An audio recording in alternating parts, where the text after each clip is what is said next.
Hi friends, இன்றைக்கி நம்ம கிச்சனில் 1 kg அளவுக்கு ப்ரௌனி எப்படி செய்கிறதுன்னு பார்க்கலாமா?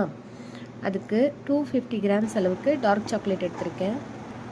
150 கிராம்ஸ் அளவுக்கு பட்டர் எடுத்திருக்கேன், அன்சால்டட் பட்டர். ஒரு பவுலில் சேர்த்துட்டு டபுள் பாயிலிங் மெத்தடில் வச்சு மெல்ட் பண்ணி எடுத்துக்கலாம். நல்லா மெல்ட் ஆனதுக்கப்புறம் ஆற வச்சுக்கலாம். 6 இன்ச் இருக்கிற மாதிரி ஒரு பேக்கிங் ட்ரேயில் பட்டர் ஷீட் போட்டு ரெடி பண்ணி வச்சுக்கிறேன். அடுப்பில் வைக்கிறதுக்காக ஒரு அகலமான பாத்திரத்தில் கொஞ்சமாக சால்ட் சேர்த்துட்டு நடுவில் ஒரு ரிங் வச்சு மீடியம் ஃப்ளேமில் சூடு பண்ண வச்சுருக்கேன். கொக்கோ பவுடர் 25 கிராம், மைதா 175 கிராம்ஸ், இது ரெண்டையும் சேர்த்து மொத்தமாக 200 கிராம்ஸ் எடுத்திருக்கேன். Brown sugar 140 grams, white sugar 100 grams, இது ரெண்டையும் சேர்த்து பவுட்ரு பண்ணி ரெடி பண்ணி வச்சுக்கலாம். ஒரு பவுலில் 4 முட்டை சேர்த்துருக்கேன். 1 டேபிள் ஸ்பூன் அளவுக்கு வெனிலா எசன்ஸ், 1 பிஞ்ச் அளவுக்கு சால்ட், இது எல்லாத்தையும் சேர்த்து பீட் பண்ண ஸ்டார்ட் பண்ணிக்கலாம்.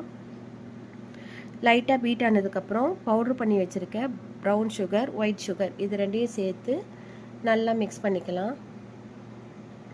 சுகர் கரையிற அளவுக்கு நல்லா பீட் பண்ணி எடுத்துக்கணும்.